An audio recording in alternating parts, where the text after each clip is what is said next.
क्या कोई माँ मारने के बाद भी अपने बच्चे को ढूंढ सकती है? ये सवाल सुनने में जितना अजीब है उतना ही परेशान करने वाला भी है। आज हम बेलपुर गांव की एक ऐसी ही कहानी की गहरी पड़ताल करने जा रहे हैं और ये कहानी हमें मिली है स्केरी पंपकिन नाम के एक यूट्यूब चैनल के एक एनिमेटेड वीडियो से। जी, स्केरी पंपकिन। हाँ, तो ऊपर से देखने पर ये अंजलि नाम की एक औरत की कहानी है जिसे समाज ने बांझ का तमगा दिया और जिसकी मौत के बाद वो इंसाफ के लिए एक आत्मा बनकर लौटी। लेकिन आज हम सिर्फ एक भूत की कहानी नहीं सुनाएंगे। हम इस कहानी के ताने बाने को खोल कर देखेंगे कि कैसे एनिमेशन और साउंड का इस्तेमाल करके एक सामाजिक त्रासदी को एक डरावनी कहानी में बदला गया है और इसके पीछे छिपे उस असली खौफ को समझेंगे। हाँ, और इस कहानी की खास बात यह है कि इसका जो माहौल है वो ही इसका एक मुख्य किरदार है। अच्छा, स्केरी पंपकिन चैनल ने बेलपुर गांव को जिस तरह से दिखाया है वो कमाल है। दिन में वो एक आम धूल भरा गांव लगता है, लेकिन रात होते ही एनिमेशन का कलर पैलेट बदल जाता है, परछाइयां लंबी हो जाती हैं और हवा की आवाज में भी एक अजीब सी उदासी भर जाती है। बिल्कुल। और इसी माहौल में हम अंजलि से मिलते हैं, जो उस घर में बहू बनकर नहीं बल्कि एक जीती जागती लाश बनकर रह रही थी। तो आज की हमारी ये चर्चा इसी पर है कि कैसे सामाजिक अत्याचार और घरेलू हिंसा किसी इंसान की रूह पर इतने गहरे जख्म दे सकते हैं कि वो मौत के बाद भी नहीं भरते। तो चलिए कहानी के पहले हिस्से से शुरू करते हैं। अंजलि का संघर्ष। शादी को 8 साल हो चुके थे, लेकिन सम्मान आप कह सकती हैं एक दिन भी नहीं मिला। सास के ताने तो जैसे रोज की खुराक थे। तेरे बाप ने क्या दिया था? 2 बर्तन और एक पुरानी अलमारी। लेकिन इन सबसे चुभने वाला ताना था बांझ होने का। हाँ, ये शब्द जैसे उसकी पहचान ही बन गया था। और ये बांझ शब्द सिर्फ एक ताना नहीं था, ये एक सामाजिक हथियार था। कहानी में से बहुत बारीकी से दिखाया गया है। कैसे? एक सीन है जहां अंजलि कुएं पर पानी भरने जाती है। वहां कैमरा अंजलि पर नहीं बल्कि उसके पीछे कानाफूसी करती औरतों पर फोकस करता है। अच्छा। हम उनके चेहरे देखते हैं, उनकी आंखों में जो नफरत और दया का मिला-जुला भाव है वो देखते हैं। अच्छा। मतलब हमें ये एहसास दिलाया जाता है कि अंजलि अकेली है, समाज ने उसे पहले ही बाहर कर दिया है। ये शब्द उसके वजूद पर एक सवालिया निशान लगा रहा था कि अगर वो मां नहीं बन सकती तो क्या वो एक औरत भी है? बिल्कुल। और ये जुल्म सिर्फ जुबानी नहीं था। नहीं। उसका पति रघुवीर, वो रोज रात शराब पीकर उसे मारता पीटता था। वीडियो में हिंसा को सीधे सीधे नहीं दिखाया गया है, जो इसे और भी डरावना बनाता है। हाँ, ये बात सही है। हम बस परछाइयों को दीवार पर लड़ते देखते हैं, चीजों के टूटने की आवाज सुनते हैं और अंजलि की दबी हुई सिसकियां। एक बहुत ही असरदार तरीका है ये दिखाने का कि ये हिंसा उस घर की दीवारों में बस चुकी थी, एक रोज का हिस्सा थी। हाँ, और रघुवीर के शब्द थे, औरत है तू, पर अगर बच्चा नहीं दे सकी तो किसी काम की नहीं। यहाँ एक सवाल उठता है जो शायद कई लोगों के मन में आएगा। क्या? कि इतने जुल्म के बाद भी अंजलि वहां क्यों टिकी रही? क्या सिर्फ एक बच्चे की उम्मीद उसे रोके हुए थी? ये एक बहुत जरूरी सवाल है।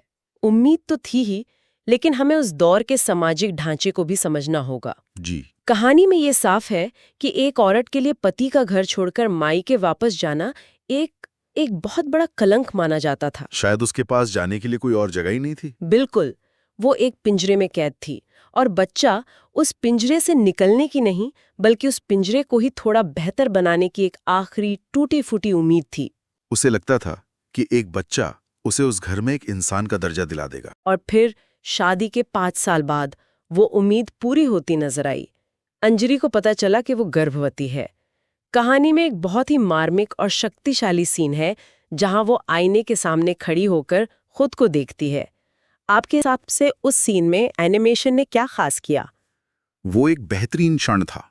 एनिमेशन बहुत ही सादा था, कोई तामझाम नहीं, बस अंजलि का चेहरा और सालों बाद आई एक हल्की सी कांपती हुई मुस्कान।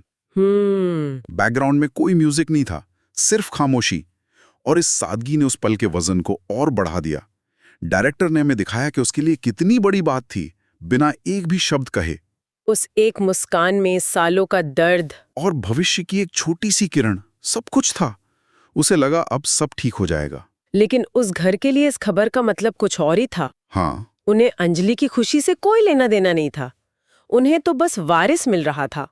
सास के शब्द थे, अच्छा है, एक बार बच्चा पैदा हो जाए फिर इसे मायके भेज देंगे, हमें तो बस वारिस चाहिए। उफ। और ये सुनकर अंजलि की वो मुस्कान, वो उम्मीद वहीं दम तोड़ गई। उसे समझ आ गया कि वो एक इंसान नहीं, बस एक जरिया है। बिल्कुल। और यहीं पर कहानी का असली दर्द सामने आता है। समस्या बच्चे का ना होना नहीं थी। समस्या ये थी कि उस परिवार की नज़र में अंजलि का कोई वजूद ही नहीं था। वो एक मशीन थी जिसका काम था वारिस पैदा करना। और एक बार जब ये पक्का हो गया कि मशीन काम कर रही है तो उसकी देखभाल करने की भी कोई जरूरत नहीं समझी गई। हाँ, क्योंकि गर्भावस्था में तो उसके ऊपर अत्याचार और भी बढ़ गया। और ज्यादा। उसे सुबह से रात तक घर का सारा काम करवाया जाता, यहाँ तक कि पानी से भरे भारी घड़े भी उठवाए जाते। उसे खाने को अक्सर बासी रोटी मिलती और कई बार तो उसे सिर्फ पानी पीकर ही सोना पड़ता था। डॉक्टर ने उसे साफ साफ चेतावनी भी दी थी। हाँ, दी थी कि अगर उसने अपना ध्यान नहीं रखा तो उसकी और बच्चे की जान को खतरा है। पर उस घर में किसी को इसकी परवाह नहीं थी। ये सोचना भी कितना अजीब और दुखद है, नहीं? हाँ, बहुत। ये उस घर की क्रूरता को दिखाता है। वो उसे इतना भी पोषण नहीं दे रहे थे कि वो उनके वारिस को सही सलामत दुनिया में ला सके। उनकी नफरत उनकी जरूरत पर भी भारी पड़ रही थी। और फिर वो आखिरी दिन आया जिसने उस घर की हैवानियत की सारी हदें पार कर दी। वजह सिर्फ ठंडा खाना। बस इतनी सी बात। इसी बात पर बहस शुरू हुई। ससुर ने गुस्से में थाली फेंक दी और पति रघुवीर, जो शराब के नशे में था, उसने अंजलि को बेरहमी से मारना शुरू कर दिया। पहला थप्पड़, फिर दूसरा, फिर लातें। घर में सब मौजूद थे, सास ससुर, लेकिन कोई उसे बचाने नहीं आया। वीडियो में इस सीन को बहुत भयावह तरीके से फिल्माया गया है। हम रघुवीर का सिर्फ साया देखते हैं, एक विशाल और डरावना साया जो अंजलि के ऊपर हावी हो जाता है। ये दिखाता है कि वो एक इंसान नहीं बल्कि एक राक्षस बन चुका था। अंजलि मदद के लिए चिल्लाई, माँ जी, बाबूजी, मुझे बचाओ, लेकिन सब पत्थर की मूरत बने देखते रहे। उनकी चुप्पी रघुवीर के घोंसों से याला जहरीली थी। बिल्कुल, वो सब इस जुर्म में बराबर के शरीक थे। और यहाँ तक कि जमीन पर गिरने के बाद भी उसकी पहली सोच खुद की नहीं, अपने बच्चे की थी। हाँ। उसने अपने दोनों हाथ पेट पर रख लिए, जैसे अपने बच्चे को बचाने की आखिरी कोशिश कर रही हो, और कहा, मेरे पेट में बच्चा है, उसके लिए तो रुक जाओ। लेकिन उसकी आवाज हमेशा के लिए शांत हो गई। और इसके बाद जो हुआ वो हत्या से भी ज्यादा भयानक था। कमरे में सन्नाटा था, लेकिन किसी के चेहरे पे पछतावा नहीं था, कोई अफसोस नहीं था, कुछ नहीं। सास ने अंजलि की लाश को घूरते हुए कहा, अच्छा हुआ, झंझट खत्म। ये वाकया, ये इंसानियत की मौत है। जी।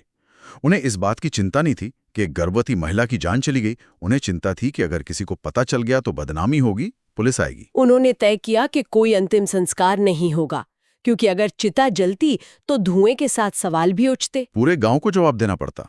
हाँ, इसलिए रात के अंधेरे में रघुवीर और उसके बाप ने अंजलि की लाश को उठाया और घर के पीछे वाले खेत में एक गड्ढा खोदकर दफना दिया। कहानी में एक दिल दहला देने वाली डिटेल है कि मरते वक्त भी अंजलि के हाथ अपने पेट पर ही थे, जैसे वो अपने अजन्मे बच्चे को दुनिया की इस गंदगी से बचा रही हो। हाँ। ये सिर्फ एक हत्या को छिपाना नहीं था, ये उसके वजूद को पूरी तरह से मिटाने की कोशिश थी। न कोई सम्मान, न कोई आखिरी रस्म, जैसे वो कभी थी ही नहीं। उसे बिना किसी मंत्र, बिना किसी अग्नि के बस यूं ही मिट्टी में दबा दिया गया। यह उस सोच को दिखाता है जहां एक औरत का शरीर और उसकी आत्मा दोनों का कोई मोल नहीं था। 3 दिन तक घर में सब कुछ सामान्य रहा, जैसे कुछ हुआ ही ना हो। हाँ, किसी ने अंजलि का नाम तक नहीं लिया। लेकिन तीसरी रात घर की खामोशी टूटी। आधी रात को सास की नींद बच्चे के रोने की आवाज से खुली। आवाज कभी एक कमरे से आती, कभी दूसरे कमरे से। धीरे धीरे वो आवाज पूरे घर में फैल गई। और अगली सुबह तक गांव में भी दहशत फैल चुकी थी। बिल्कुल। लोगों ने बताया कि उन्होंने रात में पीपल के पेड़ के नीचे एक औरत को बैठे देखा, जो रो रही थी और बस एक ही सवाल पूछ रही थी, मेरा बच्चा कहाँ है? और रघुवीर के परिवार के लिए हर रात एक सजा बन गई। कभी घर में किसी के चीखने की आवाज आती, कभी ठंडी हवा के झोंके दरवाजे खड़खड़ाते।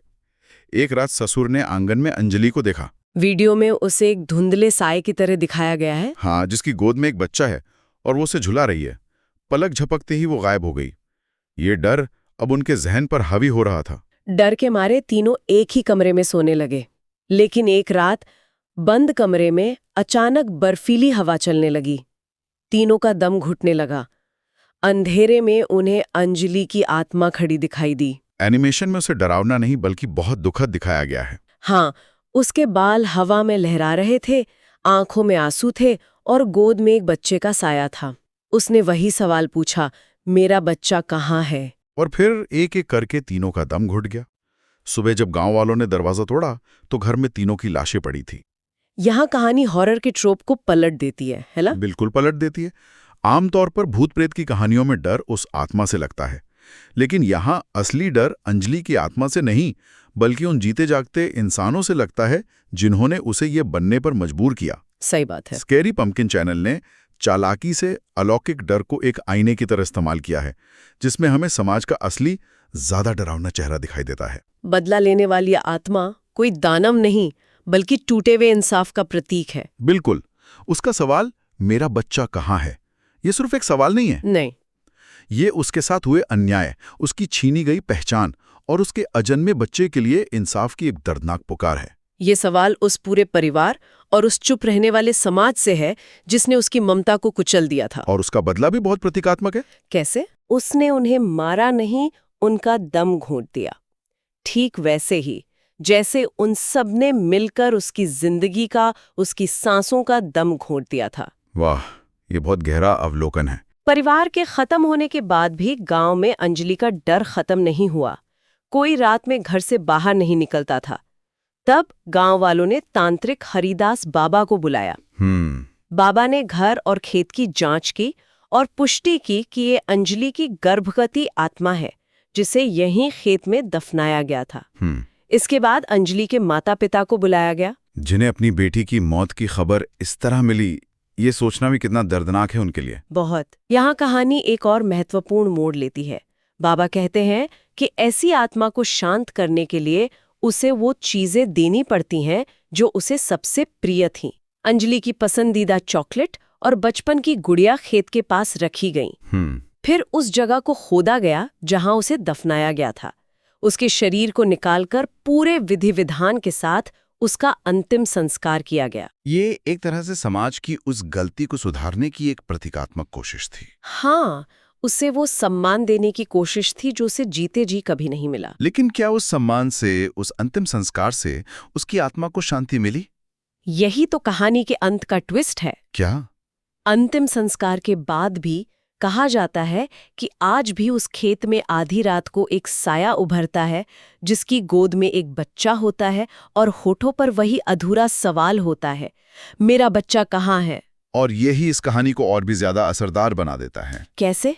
ये दिखाता है कि कुछ जख्म कभी नहीं भरते। अंतिम संस्कार शरीर का हो सकता है, लेकिन आत्मा पर लगे जख्मों का क्या? सही बात है। उसका सवाल अंतहीन है क्योंकि इसका दर्द अंतहीन है। उसे इंसाफ नहीं मिला, सिर्फ बदला मिला, और बदला और इंसाफ दो बहुत अलग चीजें हैं। तो अगर हम इस पूरी चर्चा को समेटें तो ये कहानी सिर्फ एक डरावनी कहानी नहीं है। बिल्कुल नहीं। ये एक आईना है जो हमें दिखाता है कि कैसे घरेलू हिंसा और सामाजिक दबाव किसी इंसान को तोड़कर रख देते हैं। ये कहानी एनिमेशन और साउंड का इस्तेमाल करके हमें उस दुनिया में ले जाती है जहां अन्याय किसी को मरने के बाद भी बेचैन रख सकता है। बिल्कुल। स्कैरी पंपकिन की ये कहानी डरावने तत्वों का इस्तेमाल समाज की उन असली भयानक सच्चाइयों को उजागर करने के लिए करती है, जहां एक औरत की पहचान, उसके सपने और आखिर में उसके अस्तित्व तक को कुचल दिया जाता है। अंजलि की आत्मा की अंतहीन खोज सिर्फ एक डरावना अंत नहीं है, बल्कि ये अधूरे न्याय और एक माँ के अमर प्रेम का प्रतीक है, जो शायद हमेशा अपने बच्चे को ढूंढती रहेगी। और हम अपने सुनने वालों के लिए एक सवाल छोड़कर जाना चाहेंगे। इस कहानी को जानने और इसके बनने के तरीके को समझने के बाद सोचिए, ज्यादा भयानक क्या है, अंजलि की भटकती हुई आत्मा या वो समाज और परिवार जिसने उसे ऐसा बनने पर मजबूर किया?